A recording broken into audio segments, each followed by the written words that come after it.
وَقُلْنَا يَا آدَمُ اسْكُنْ أَنْتَ وَزَوْجُكَ الْجَنَّةَ، اور ہم نے کہا کہ اے آدم رہو تم اور تمہاری بیوی جنت میں۔ اب یہ جنت کون سی ہے؟ اکثر حضرات کے نام کر کے نزدیک یہ جنت کہیں آسمان ہی میں تھی، آسمان ہی میں حضرت آدم کی تخلیق ہوئی۔ البتہ یہ سب مانتے ہیں کہ ایک وہ جنت الفردوس جو ہے جس میں جانے کے بعد پھر واپس نکلنے کا کوئی امکان نہیں، یہ وہ جنت نہیں ہے جس میں کہ آخرت میں لوگوں کو جا کر داخل ہونا ہے، اس میں داخل ہونے والے کے نکلنے کا کوئی امکان نہیں۔ ایک رائے یہ بھی ہے، میرا رجحان اس رائے کی طرف ہے، تخلیق آدم اسی زمین پر ہوئی ہے۔ وہ جن مراحل سے گزری ہے تخلیق وہ ایک علیحدہ مسئلہ ہے۔ بائیولوجی اور وحی دونوں اس پر متفق ہیں کہ مٹی سے، کرسٹ آف دی ارتھ سے انسان بنا ہے، اس پر اتفاق ہے، قرآن کا بھی اور بائیولوجی کا بھی، جدید علم الحیوانات کا بھی، علم الحیات کا۔ سٹیجز کیا ہیں اس میں اختلاف ہو سکتا ہے، اس کو چھوڑ دیجئے، وہ اس وقت کا بحث نہیں۔ یہی کسی اونچے مقام پر کوئی سرسبز و شاداب علاقہ تھا جہاں حضرت آدم کو رکھا گیا، کہ جہاں ہر طرح کے میوے تھے، ہر شے، لا تظمأ فیہا ولا تضحیٰ، نہ اس میں بھوک لگے گی، نہ دھوپ تمہیں ستائے گی، ہر طرح کی چیز تمہیں فراہم ہے۔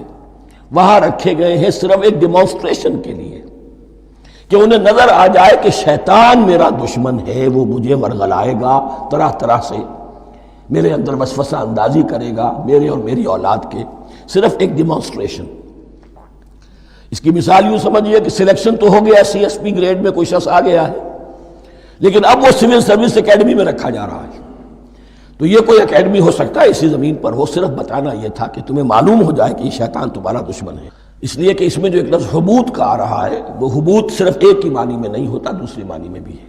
واللہ عالم، یہ چیزیں پھر متشابہات میں رہیں گی، اس لیے ان کے بارے میں کوئی ایک رائے دوسری رائے، اس کے لیے ذہن سے، عقل سے بات کر کے ایک یا دوسری رائے اختیار کر سکتے ہیں۔ وَقُلْنَا يَا آدَمُ اسْكُنْ أَنْتَ وَزَوْجُكَ الْجَنَّةَ، اور ہم نے کہا کہ رہو اے آدم تم بھی اور تمہاری بیوی بھی باغ میں، اس باغ میں، الجنہ اس باغ میں، گویا کہ اشارہ کیا جا رہا ہے۔ وَكُلَا مِنْهَا رَغَدًا حَيْثُ شِئْتُمْ، اور کھاؤ اس میں سے با فراغت جہاں سے چاہو، ہر طرح کا پھل ہے کھاؤ۔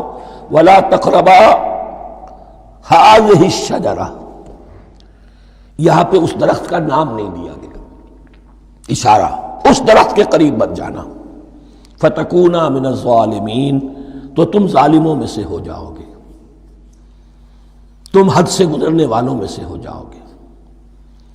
اب اس کی بھی حکمت سمجھیے کہ چونکہ ڈیمانسٹریشن کرانی ہے کہ تمہیں کسی چیز سے، ہزار چیزیں مباح ہیں دنیا میں، چند چیزیں پینے کی حرام ہیں، اب تم اگر ان ہزار مباح چیزوں کو چھوڑ کر حرام چیز کو پیتے ہو تو یہ تمہارا اختیار ہوا، جبکہ اللہ تعالیٰ نے مباحات کا دائرہ بہت وسیع رکھا ہے۔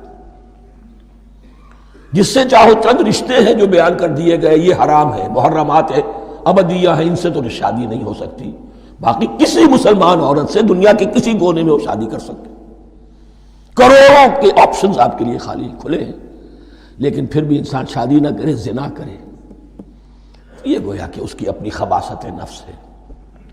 ایک نہیں، دو دو، تین تین، چار چار تک شادی کرو، اجازت ہے تمہیں۔ تو اس اعتبار سے مباحات، اب یہ پورا باغ تمہارے لیے مباح ہے، بس ایک درخت ہے اس کے پاس نہ جانا، اور درخت کا نام لینے کی کوئی ضرورت نہیں، تو آزمائش تھی نا، صرف ایک آزمائش اور اس کی ڈیمانسٹریشن۔ فَأَزَلَّهُمَا الشَّيْطَانُ عَنْهَا، تو پھسلا دیا ان دونوں کو شیطان نے اس درخت کے بارے میں۔ اب وہ کس کس طریقے سے پھسلایا، یہ بھی جیسا کہ میں نے عرض کیا 6 مرتبہ چونکہ یہ قصہ آ چکا ہے، اس کی آپ کو سورہ طٰہٰ میں تفصیل ملے گی، کس کس طریقے سے پھسلایا اور اس بات کے لیے تیار کیا۔ فَأَخْرَجَهُمَا مِمَّا كَانَا فِيهِ، تو نکلوا دیا ان دونوں کو اس کیفیت میں سے جس میں کہ وہ تھے، وہ کیفیت کہ نہ کوئی مشقت ہے، نہ کوئی محنت ہے، اور انسان کو ہر طرح کا اچھے سے اچھا پھل مل رہا ہے، تمام ضروریات فراہم ہیں، خاص کوئی حلہ جنت ہے جس کا کہ لباس بھی عطا کیا گیا ہے، لیکن ان کیفیات سے اب نکال کر، اب جسے آپ کہیں گے bitter facts of life، اچھا اب جاؤ یہ ڈیمانسٹریشن کرنی تھی، ہو گئی۔ شیطان تمہارا دشمن ہے، تمہارا اور تمہاری نسل کا، شیطان لعین، اور وہ تمہیں پھسلائے گا جیسے آج پھسلایا ہے۔ تم آگاہ رہنا اس کی شرارتوں سے۔ ان الشیطان لکم عدو فاتخذوہ عدوا، یہ شیطان تمہارا دشمن ہے، اسے اپنا دشمن ہی سمجھو۔ لیکن یہ ہے کہ اگر کچھ لوگ اسے دوست بنا لیں، اس کے ایجنٹ بن جائیں، اس کے کارندے بن جائیں، یہ ان کا چوائس ہے جس کی سزا انہیں ملے گی۔ فَأَخْرَجَهُمَا مِمَّا كَانَا فِيهِ وَقُلْنَا اهْبِطُوا بَعْضُكُمْ لِبَعْضٍ عَدُوٌّ، اور ہم نے کہا اترو، تم سب ایک دوسرے کے دشمن ہوگے۔ اب یہ چونکہ جمع کا صیغہ آیا ہے، ایک دوسرے کے دشمن ہوگے، تو ایک دشمنی تو شیطان اور آدم اور ذریت آدم کی ہے، ایک اور دشمنی بھی ہے جو انسان میں مرد اور عورت کے مابین ہے۔ عورت بھی پھسلاتی ہے، غلط راستے پر ڈالتی ہے، مرد عورتوں کو گمراہ کرتے ہیں، عورتیں مردوں کو گمراہ کرتی ہیں۔ قرآن مجید میں کہا گیا یا ایھا الذین آمنوا ان من ازواجکم واولادکم عدوا لکم فاحذروہم، اہل ایمان چوکنے رہو، چوکس رہو، تمہاری بیویوں اور اولاد میں سے تمہارے دشمن ہیں، بچ کر رہو، کیپ الرٹ، کہیں ان کی محبت تمہیں راہ حق سے منحرف نہ کر دے۔ تم ایک اچھا کام کرنا چاہتے ہو، بیوی رکاوٹ بن گئی، بیوی کو اچھا کام کرنا چاہتی، شوہر رکاوٹ بن گیا، تو یہ محبت نہیں ہے، یہ عداوت ہے۔ اس حوالے سے بعضکم لبعض عدو ولکم فی الارض مستقر ومتاع الی حین، اور تمہارے لیے اب زمین میں مستقر ہے، جائے قیام ہے، اور متاع ہے، ضرورت کی چیزیں ہیں، ہم نے فراہم کر دی ہیں، الی حین، لیکن ایک وقت معین تک کے لیے، یہ ابدی نہیں ہے، ایک وقت آئے گا یہ بساط ہم لپیٹ دیں گے۔ یوم نطوی السماء کطی السجل للکتب، جس دن کہ ہم تمام فضاؤں کو اور تمام خلاؤں کو، تمام آسمانوں کو اس طرح لپیٹ لیں گے جیسے کتابوں کا طومار لپیٹ لیا جاتا ہے۔ ایک وقت آئے گا، یہ تخلیق الی اجل مسمى ہے، الی حین ہے۔ فتلقى آدم من ربہ کلمات فتاب علیہ، تو سیکھ لیے، حاصل کر لیے آدم نے اپنے رب سے کچھ کلمات، تو اللہ نے ان کی توبہ قبول کر لی۔ اب اس کی وضاحت سورہ اعراف میں ہے، یہ تو چونکہ پس منظر میں وہ 2/3 قرآن موجود ہے، اس کی وضاحت کیا ہے کہ حضرت آدم میں سخت پشیمانی پیدا ہوئی ہے، میں نے کیا کیا، مجھ سے خطا سرزد ہو گئی، اللہ کے حکم کی میں نے خلاف ورزی کی، لیکن ان کے پاس الفاظ نہیں تھے کن الفاظ میں اللہ سے استغفار کریں، کن الفاظ میں اللہ سے معافی چاہیں۔ اللہ کی رحمت یہ ہوئی کہ اللہ نے الفاظ انہیں خود تلقین فرما دی۔ یہ اللہ کی شان رحیمی ہے۔ اصل شے جو ہے وہ انسان کے اندر گناہ پر ندامت کا پیدا ہو جانا ہے، یہ اصل توبہ ہے۔ علامہ اقبال نے جو بڑی اپنی آغاز عنفوان شباب میں جو اشعار کہے تھے، ان میں سے ایک شعر کو سن کر پھڑک اٹھے تھے اس وقت کے اساتذہ بھی، موتی سمجھ کے شان کریمی نے چن لیے قطرے جو تھے میرے عرق انفعال کے۔ انفعال کہتے ہیں شرمندگی کو، شرمندگی سے میری پیشانی پر جو پسینے کے قطرے نمودار ہو گئے، میرے پروردگار کو وہ اتنے عزیز ہوئے، اس نے انہیں موتی کی طرح چن لیا۔ موتی سمجھ کے شان کریمی نے چن لیے قطرے جو تھے میرے عرق انفعال کے۔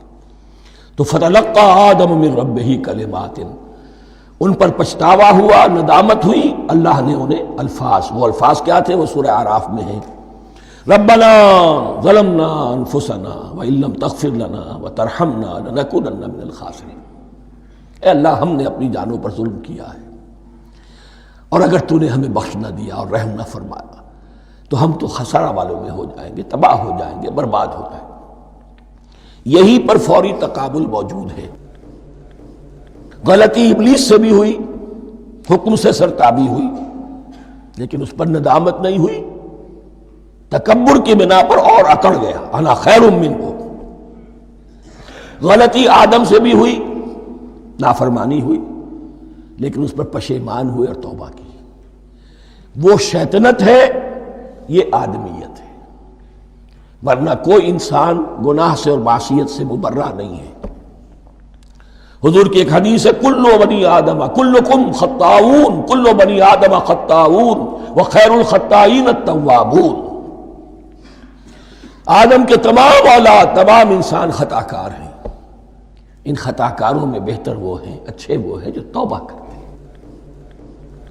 تو یہاں حضرت آدم سے غلطی ہوئی، انہوں نے توبہ کی، پشیمانی ہوئی، ندامت ہوئی، اس نے کی اور اس پر جم گیا، اصرار کیا. فتلقى آدم من ربه کلمات فتاب علیہ انہ هو التواب الرحیم. یقیناً وہی تو ہے بہت توبہ کو قبول فرمانے والا اور بہت رحم فرمانے والا. یہ نوٹ کیجئے گا، توبہ کا لفظ دونوں طرف سے آتا ہے. بندہ بھی تواب، وخیر الخطائین التوابون، تواب بندے بھی ہو گئے، تواب اللہ بھی ہے. اس کی اصل حقیقت کیا ہے؟ بندے نے خطا کی اور دور ہو گیا اللہ سے، اللہ نے اپنی رحمت کی نگاہ اس سے پھیر لی. بندے نے توبہ کی، اللہ پھر اپنی رحمت کے ساتھ اس کی طرف متوجہ ہو گیا. توبہ کے معنی پلٹنا. بندہ معصیت سے توبہ کر کے اپنی اصلاح کی طرف، بندگی کی طرف، اطاعت کی طرف پلٹ آیا. اللہ نے جو اپنی نظر رحمت پھیر لی تھی، اللہ نے پھر وہی اپنی شان غفاری اور رحیمی کے ساتھ بندے کی طرف توجہ فرما لی، جس کے لیے حدیث میں الفاظ آتے ہیں، تم اگر میری طرف بالشت بھراؤ گے میں ہاتھ بھراؤں گا، تم اگر چل کر آؤ گے میں دوڑ کر آؤں گا. ہم تو مائل بکرم ہے، کوئی سائل ہی نہیں، راہ دکھلائیں کسے، رہنم منزل ہی نہیں. وہ تو تواب ہے. بس فرق یہ ہے کہ تابہ بندے کے لیے ہوگا تو الہ ہوگا، تابہ الہ، انی تبت الیک. اور جب اللہ کی طرف سے ہوگا تابہ علیہ، وہ اعلیٰ ہوگا، اس پر توبہ کی. یعنی اللہ کی بلند شان ہے تو انسان توبہ کرتا ہے تو اس کی طرف توبہ کرتا ہے. اللہ کی شان کیا ہے؟ وہ توبہ کرتا ہے تو بندے پر اعلیٰ، فتاب علیہ انہ هو التواب الرحیم.